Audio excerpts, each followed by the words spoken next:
અમદાવાદના નહેરુનગર પાસે ફાયરિંગની ઘટના બની છે। 5 રાઉન્ડ ફાયરિંગ થયું હોવાનું સામે આવ્યું છે। નિવૃત્ત ડીવાયએસપીએ ફાયરિંગ કર્યું। જમીનના વિવાદમાં ફાયરિંગ કર્યાની આશંકા છે। સેટેલાઇટ પોલીસ ઘટના સ્થળે દોડી આવી છે। 5 રાઉન્ડ ફાયરિંગ થયા હોવાની આશંકા છે।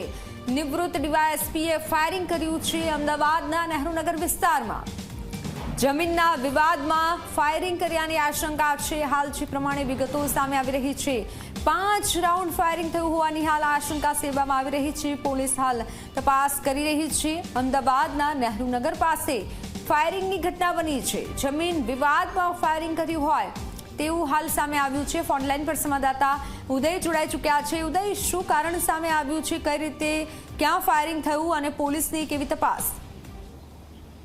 મિત્તલ, જો વાત કરવામાં આવે તો અમદાવાદના સેટેલાઇટ પોલીસ સ્ટેશન વિસ્તારમાં જે નહેરુનગર અને ઝાંસીની રાણી જે વિસ્તાર આવેલો છે, વિસ્તારની નજીક જ તે કુલ 5 રાઉન્ડ ફાયરિંગ થયાનો બનાવ પ્રકાશમાં આવ્યો છે। જેની વિગતોની વાત કરવામાં આવે તો ડીવાયએસપી નિવૃત્ત ચૌહાણ છે, તેના દ્વારા ફાયરિંગ કરવામાં આવેલું છે અને જમીનનો વિવાદ લાંબા સમયથી ચાલી આવ્યો હતો। તેને લઈને એક મિટિંગ યોજવામાં આવી હતી, જે મિટિંગની અંદર વાતાવરણ ખૂબ ઉગ્ર થતાની સાથે તે નિવૃત્ત ડીવાયએસપી જે ચૌહાણ છે એના દ્વારા ફાયરિંગ કરવામાં આવેલું છે। ત્યારે ઘટના સ્થળ ઉપર સેટેલાઇટ પોલીસ અત્યારે પહોંચી ગઈ છે અને પહોંચ્યા બાદ તપાસ વધુ શરૂ કરી છે।